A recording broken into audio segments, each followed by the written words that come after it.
Hello, and welcome to our Throwback Thursday show, Better Than a Cup of Espresso.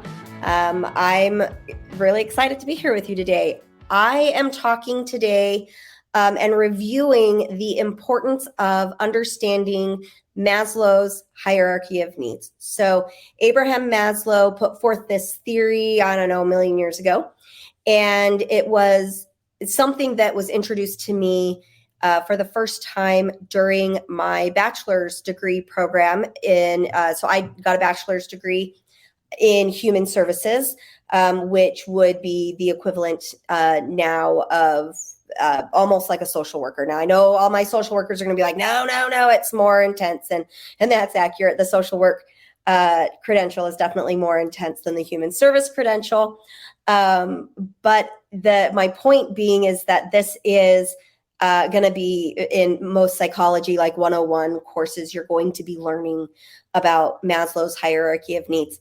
I would say that in a clinic day here in my office, I discuss Maslow's hierarchy of needs daily, anytime I'm working with clients. Not with every client per se, but at least on a daily basis, I am referring back to Maslow's hierarchy of needs. And the reason for that is because it's a very easy to understand. Once you grasp that concept, it's a really easy way to explain why or what's going on for a person to help them better understand why they might be struggling to reach their goals or behave in the manner that is important to them. And so this is definitely one of our foundational topics. And so, Alex, if you can go ahead and pull up our Maslow's hierarchy of needs pyramid. So one of the interesting things that the D of my logo in the background, ignore the D in the logo, it kind of blends into the graphic here.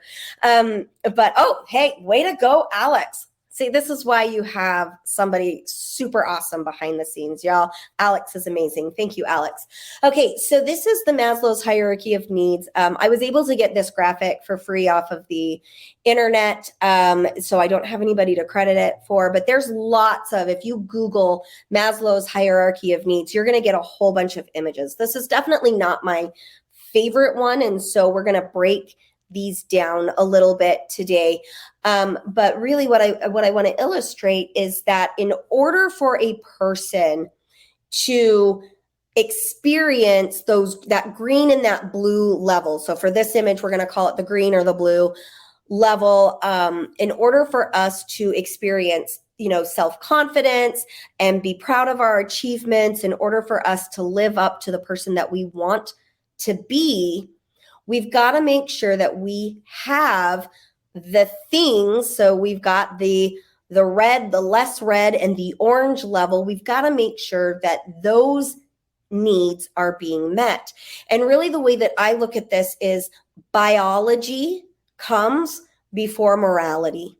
And a lot of people are going to disagree with me on that, especially if you're in a religious setting. They're going to say, no, our morality is more important. But I'd really like for you to stick with me so that I can explain how this works. So here at the very bottom of our hierarchy, our little pyramid, is our physiological needs. And so physiological means things you absolutely have to have for life to continue. So things like oxygen, water, food, the ability to sleep through the night. If we are not getting consistently good sleep, we know from a biological perspective that the natural byproduct of chronic insomnia is increased anxiety. If it gets really bad, you'll start hallucinating. They actually utilize sleep deprivation as a torture technique, because when you get that tired, you are going to have issues with functioning. They talk about reproduction. So I'm not sure necessarily on this one why they use it as reproduction. On the one that I have here in my office wall, we talk about the biological need for sex. And so we're talking about sexual safety, which also bleeds up into that lighter red one. But also for a lot of us, when we are feeling sexually frustrated, it literally causes pain, especially in our male counterparts. Males will talk about the physiological or the physical discomfort that comes if they're not able to ejaculate on a regular basis. And that is a biological need that we've attached a lot of morality and rules around because of societal or religious rules. As we move up, we then talk about safety. We're talking about the safety of our resources, safety within our family. And when we get a little bit further in, I'm going to break down that safety a little bit differently. Our next step up on this one is love and belonging, and that is absolutely accurate. Again, I'm looking at this. The one on my wall has a different color scheme, so I might get that a little mixed up here in a little bit. And again, when we get a little bit further into the podcast, I've broken that down. And we have to have this love and belonging, the physical, emotional, spiritual safety, and then we have to have our physiological needs, food, water, air, those types of things, in order to function in a space where we are meeting the expectations that we have for ourselves. One of the things, so Alex, you can go ahead and eliminate that if you'd like to there, but one of the things that I hear a lot are things like, well, they should know better, or, what, they're overreacting, or I'm overreacting, or what's wrong with me? Why can't I be honest? Why can't I feel good about myself? Or I'm always noticing where I need improvement, what's going on there.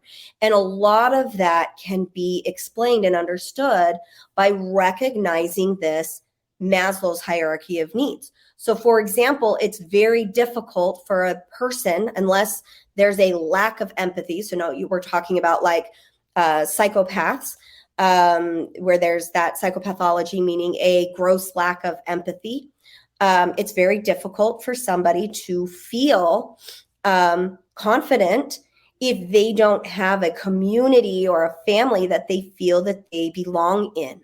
Now, having said that, that doesn't necessarily mean, hey, I don't really belong in my family, but I've got this great community of friends. That community of friends could meet your need for connection and belonging, and you can have self-confidence in that way. But the point being that we need to have those relationship connections in order for us to have a sense of worth in our environment. And so what I did is I broke these down a little bit into an easier lay language. And so Alex, if you can pull up our reds and oranges today, I put this again at the bottom. Now, I will say I prefer the colors of the one I have hanging in my office, but we're going to go with the ones that matched the image I was able to pull off of the internet. So the bottom one talks about our physiology, and really our physiology is our biological needs, or the things that you need to do to keep yourself alive. But that isn't necessarily 100% explanatory. There's more to it. And what we're talking about here is the relationship with that amygdala, or our fight or flight response. And so when we talk about needing to get to a place of physiological homeostasis, what that means is that we need to be in a place where our physiology is in balance. And so some of those things are going to be things like a regular body temperature. So I put 98.6 degrees. Obviously, there's going to be some variation in those numbers, but this means I am fever-free. My body is at a normal temperature. I'm not too hot. I'm not too cold. Because when our bodies are overheated, or we're too cold, or we've got a fever, our amygdala is in a place where it is more sensitive to have a survival response activation. We call those false activations, because I'm not in a life-threatening situation, but my brain is recognizing that there is a threat to my body. And so remember, when that amygdala gets fired up, our frontal cortex, or our rational, logical reasoning skills, go down. So we've got this kind of this tug and pull here. So other physiological indicators of being in a state of quote unquote homeostasis, or physiological balance, means that my resting heart rate is around 80 beats per minute. unless you're a marathon runner. If you're a marathon runner, then we're going to see those numbers be closer to like 50s and 60s. I've even seen one marathon runner, theirs was like their resting heart rate was in the 40s, and doctor gave the all clear that things were fine. It was because they were an extreme athlete. And so when you're an extreme athlete, we see those normal ranges for resting heart rate will be adjusted. So for most of us who are not extreme runners or extreme athletes, we're going to see or want to see our resting heart rate somewhere in the 80s range. So that can be, your 70s, 80s, and your low 90s would still be considered normal. When I'm doing couples therapy, I put a little pulse oximeter monitor on couples' fingers, and anytime their resting heart rate gets up over 100 beats per minute, we stop the conversation so that they can physiologically soothe through deep breathing exercises. Or I've even had clients be like, hey, I'm going to exit the office for a minute and go walk around the building a couple of times and come back. They take a break to physiologically soothe in order to get their rational brain back into a good place and get those heart rates lower. Because once again, in order to function in our green and yellow area, it was green and yellow. It might have been blue and green. I don't even remember now. Whatever the colors were, what we're going to get to here. In my office, it's green and yellow. So that's why I'm saying green and yellow. But in order for us to get up to that higher level of functioning, we need to have physiological homeostasis, which means our heart rate needs to be at normal, healthy levels. This is going to be normal blood pressure. This is 98% oxygen saturation or better. This is my digestive tract is working. I'm peeing and pooping the way that I need to. Because when we are constipated, our amygdala gets a little bit more sensitive because things are not functioning the way that they are supposed to. This is why individuals who suffer from chronic illnesses or, IBS, so irritable bowel syndrome and those types of things often struggle with feeling calm and relaxed. There's going to, we see higher incidences of anxiety. We see, shorter tempers, shorter fuses, more tiredness. That's normal because our body is trying to get to a place of balance. Our next step up here on the safety, one of the things I want to talk about is that safety isn't just about our physical safety. We've got to talk about our emotional safety, our mental safety. So mental, again, is more about our cognitive health. So things like I need to make sure that as I express my ideas, that I'm not being met with criticism or character attacks. If I am being met when I share my ideas with somebody and I get criticized in a non-healthy way, so we're talking about character attacks rather than healthy constructive criticism, it's normal, again, for my amygdala to get activated. And when I'm in that place where people are being, very cruel or purposefully degrading who I am as a human, that means that it is normal for me to have a more difficult time living to the morals and standards that I have set for myself. So emotional safety means that I'm able to express happiness, sadness, anger in a way that I am still loved and accepted. I'm still respected as a human being. And so that's about giving space to other people. And even for myself, I've got to give that space to myself to be in a place where I feel emotional safety. And then spiritual safety, again, remember when we're talking about behavioral health, I identify spirituality not as a religious thing, but as an ability to connect with other living things or connect with my higher power, whether that higher power is Allah or Jesus Christ or Buddha. What we find across cultures and contexts here is that if I'm able to connect with something that I feel is more powerful than me or nature or other human beings, then my spiritual health is intact. So spirituality does not equal religiosity in this sense or in this case. Just want to make that very clear. Our next step up is the belonging and connection. So once again, if I'm stuck and I've got a deficit in my safety arena, let's say that I'm in a family function and I'm being criticized in an unhealthy way, which has happened to me quite a bit since I left the Mormon church, mostly in my husband's family, the way that they express their emotions or their thoughts and feelings is to discredit mine. So it's almost this dynamic of we can't agree to disagree. I have to be right. And unfortunately, when I'm being attacked in that way, I lose my sense of self. So that person I want to be, I then also become guilty of, no, my way is the only right way. I'm no longer living up to my full potential.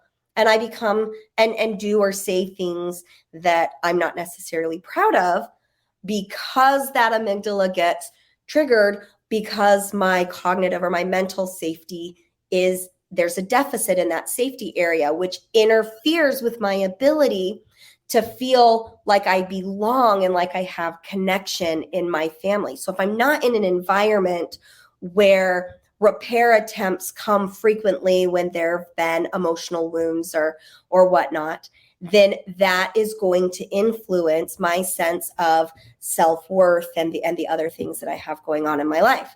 And so in that belonging and connection area, we're going to see, do we have friendships and peer relationships where we feel like we belong and we feel like we're, plugged in and connected there? Or do we feel like we're having to change something about ourselves in order to fit in? You're going to have that same question for your partnership or within your community. This is why we see a lot of, congregation and in our milieus or in our societies. Like, it is normal for people who identify as LGBT to kind of congregate with other people who identify as LGBT, because they're able to feel like they belong and there's a strong connection in those groups. And as they kind of group together, then they are able to identify people who don't identify as LGBT, but who feel like they're safe places for those who do identify in that, we can, hey, Sarah is a safe person to talk to because I've had positive experiences with her. So we kind of see that community stretch out, but we tend to, as humans, need to get into tribes that feel and think the same way we think and feel in order to feel like we belong and we connect. And once we have that in that smaller tribe, that's when we're able to kind of expand that. So once again, you don't necessarily have to have a family that you feel like you completely belong and connect in. If you've got that in your friendships or in your community, you can still achieve self-actualization. So if there's any questions about these bottom three yet, Alex, if you want to throw those up on the screen. I know that our audience is still small as these are still new, but I want to make sure that I answer any questions about these bottom three tiers before moving on. So one of the questions, hi Amanda, it's great to see you again. So how does one approach working in a collaborative project with someone who is not verbally kind? I want to work on the project, but the critical nature of the working partner is not supportive. Is there a way to stay safe? I'm going to say, yeah, absolutely. I like to talk about armoring up. So if I know that I am temporarily entering an environment that doesn't feel safe for whatever reason, I am going to go into that environment prepared to respond and navigate that feeling where there's a lack of safety. So one of the things that I've done, like with my in-laws specifically, is that I've learned that I need to not engage so that I'm not throwing fuel onto a flame in an environment that I don't feel safe in. Now, this can get really difficult when the person you don't feel safe around is at work. I actually had a conversation just a little while ago with my 21-year-old where he was talking about, I just get so frustrated because this person that I'm working with doesn't respect me at all. And so I always just feel anxious and angry and whatnot. And so one of the things, Amanda, that I like to talk about is practicing radical acceptance, which is, for whatever reason, I don't need to identify it, this individual is not able or willing to treat me in a manner that I feel comfortable with. Therefore, my response is I'm going to purposefully not engage on an emotional level. I am going to purposefully allow a lot of what is being said roll off my shoulders. I'm going to purposefully or intentionally disengage certain parts of my brain so that I can get through my workday. So that's step one. Step number two, though, is you've got to have your tribe and that belonging and connection. You've got to have that tribe that you can go to and vent about it and talk about it. So either with a friend, a family member, a counselor, somebody, you want to be able to discuss those feelings and that emotion in order to finish up your emotional cycle so that you can get through that. The other thing is if it might be time for a job change, because one of the things you're going to recognize is if I know I'm going into a situation where I'm not going to be emotionally safe, I'm going to want to make sure that I go into that fed, well rested.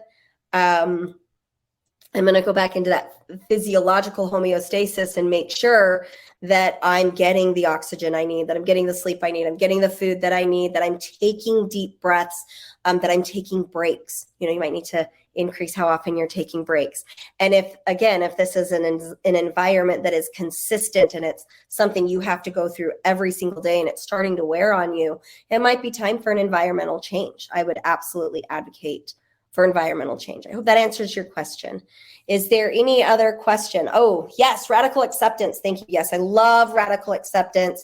Definitely something that we're going to be talking about in the future on one of our Throwback Thursday shows, because it is so vital to functioning. And you're actually going to see that acceptance piece come in our, Alex, I don't remember what color the other one was, green and yellow or blue and green or whatever color it was. If you can give me those top tier ones there.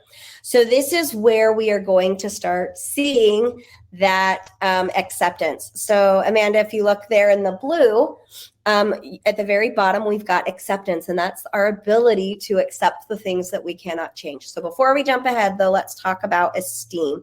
So esteem here, so on your screen, this is in the green area. Esteem means that when you've got those bottom three tiers met, that you are going to find that you have more respect for yourself. You're going to have increased self-confidence in yourself. Now, that also means in those bottom three tiers, you know, do you feel like you belong? Are you feeling like you connect? And if you're finding deficits there, that could be why you're struggling with some self-confidence. You're going to have a better ability to recognize your own achievements as well as the achievements of other people. And so this became really important for me was the fact that my ability to recognize my own achievements and be proud of myself increased as those bottom three tiers were met. But not only was I improving in the recognition of my own achievement, but I was able to recognize the achievements of others, specifically my children.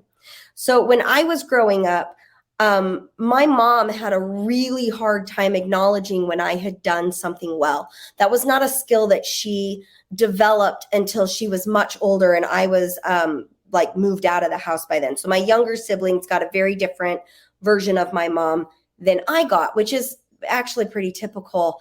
And one of those reasons was because she didn't feel very confident in herself.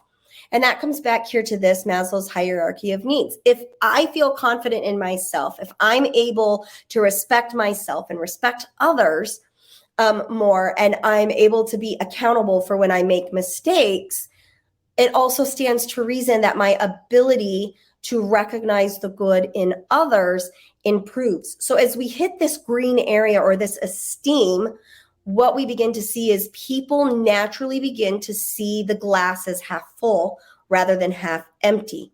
So we begin to see things in a more positive light, and we generally naturally do better at verbalizing that for other people.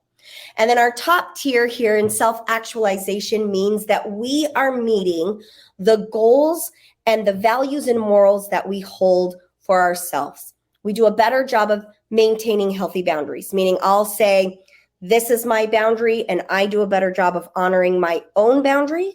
And I also have more respect for other people's boundaries and recognize I don't really understand your boundary, but I don't have a problem honoring that. And that's where we get when we get up into this blue zone.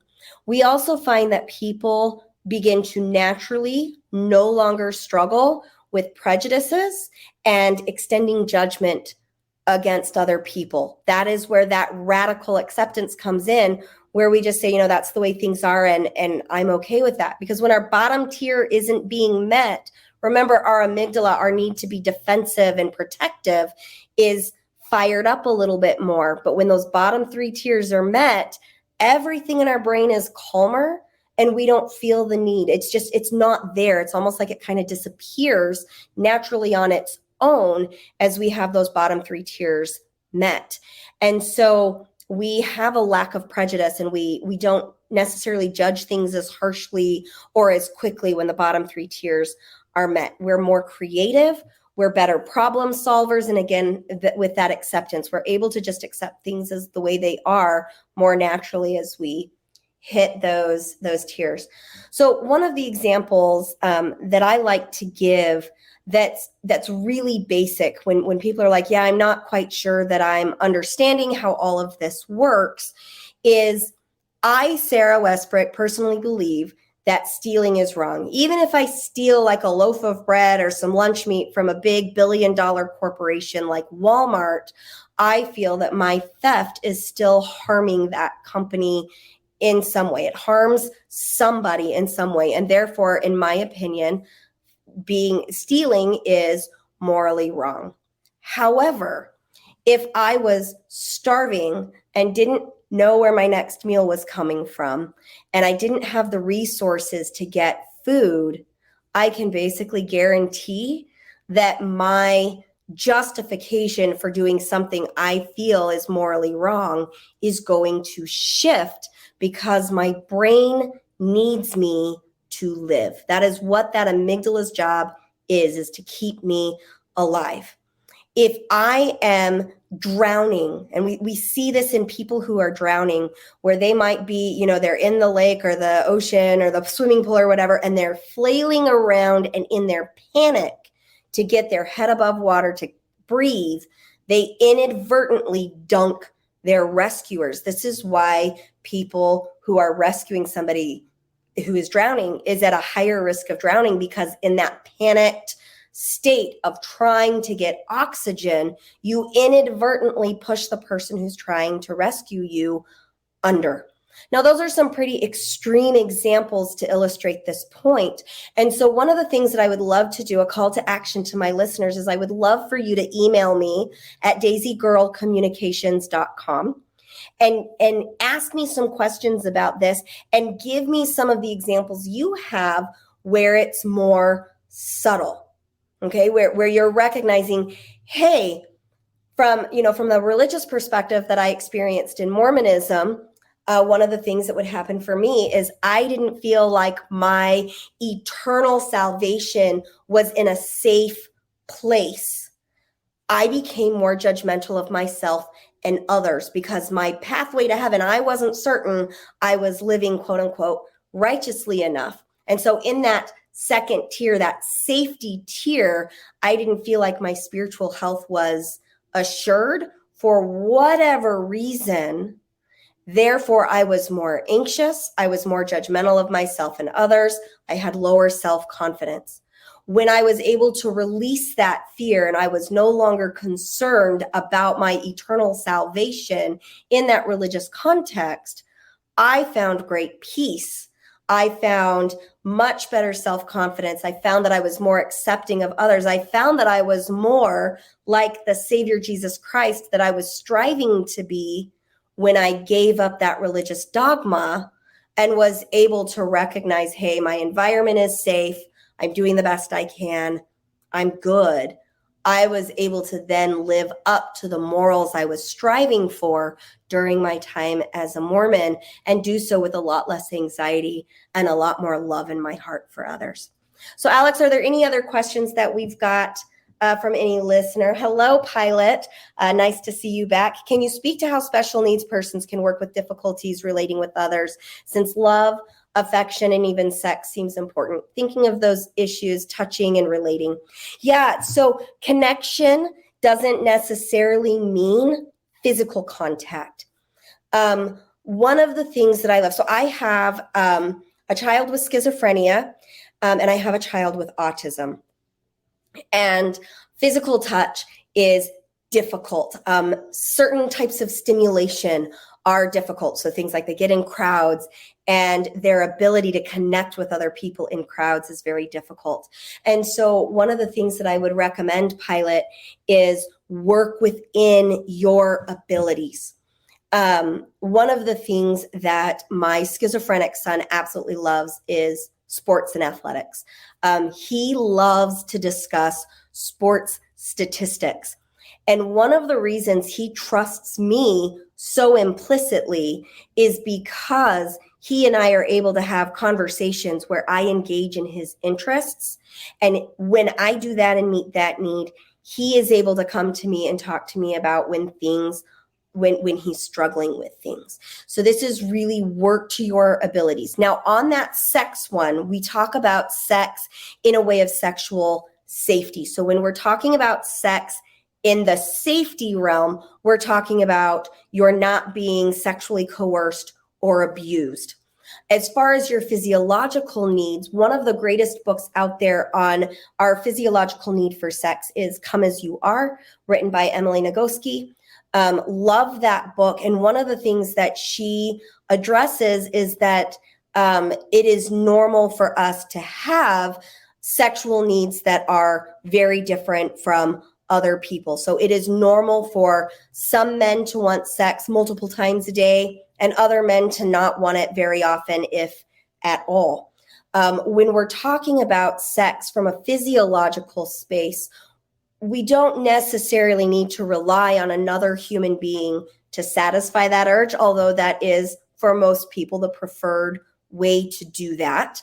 But what we're talking about is self-stimulation if you need to. What they're talking about is when there is sexual tension or sexual frustration in place, releasing that frustration either through self-stimulation or through interactions with your intimate partner or an intimate partner, that becomes normal.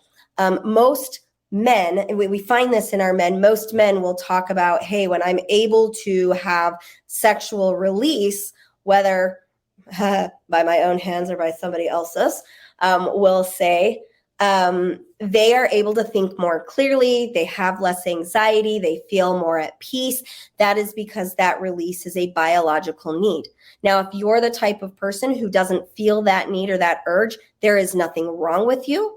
That is very normal. I would say if you're concerned about it, go to the doctor just to rule out any of the things that could be biologically wrong, but it's very normal for people with special needs, especially those on the autism spectrum, to need to have that expressed differently. And so you're going to work with your abilities, meaning if you feel the urge, you're going to need to find a way to soothe that urge that works within your moral compass and your feelings of comfort. Does not necessarily mean you need to have sex with another person in order to get there. So hope that answers your question. And go ahead. I've got time. It says we've got one more question here. So would it be fair? This is from Michael. Would it be fair to say shifting accountability would be a behavior that would fit the more subtle religious modes of the drowning analogy you just used? Michael, can you give me a little bit more clarity? I'm not certain I understand how you're taking from the analogy of if I'm drowning, I might drown somebody else into a religious space. If you could speak to that a little bit more, I can, sing a song or do a little dance or something while you clarify that. I can say though, and maybe this will answer your question, but I'll give you a minute to clarify and whatnot, is that shifting accountability usually means that there's a feeling that you don't belong or you're not connected, so I need to fit in with my environment better, or that you don't feel safe. So if I'm shifting blame, I don't feel safe taking that accountability. So another example would be something along the lines of if I'm speeding down the freeway and it's my first ticket ever, or it's my first ticket and I don't have a whole bunch of them piled up, the likelihood that I'm going to be able to say, yeah, I'm sorry, officer, I was speeding is going to be higher than somebody who maybe has 4 or 5 speeding tickets, and if they get one more, their license is going to be revoked. That individual might have a more difficult time taking accountability for the fact that, yeah, I was speeding again. Sorry, officer. They might be more likely to lie and say something like, oh, my odometer's broken. I'm so sorry. That might be it, because there's a threat to their security or their security of resources and whatnot. Use of the devil, for example, as a scapegoat. Yeah, absolutely. So I'm going to say, yes, Michael, when, back to what I was just saying, that if you do not feel safe in your religious environment, or you don't feel like you belong, or there's connection from a spiritual standpoint, it is very natural and normal for us to shift the blame to somebody else. So an example in my personal life right now is that, so I'll just use one. My husband's cousin has been commenting on some things that my husband has posted. And if you follow our Unpacking Mormonism podcast, you've heard a lot of those stories in the stories in the past. But this cousin basically says, Mason, your problem is you can't stand up to Sarah. And Sarah is obviously evil because she drinks alcohol, she has tattoos, and she speaks so loud, and you're just a big wimp. So instead of his family being able to acknowledge that he's shifting away from Mormonism a little bit as his own research, his own thought process, his own whatever, they're turning me into the scapegoat. And a lot of that is coming because they feel like they are losing a stalwart, pedestal, active, good Mormon. And because it's, that's a threat to their eventual spiritual safety, they're going to be absolutely more likely to scapegoat or shift blame. So hope that answers your question.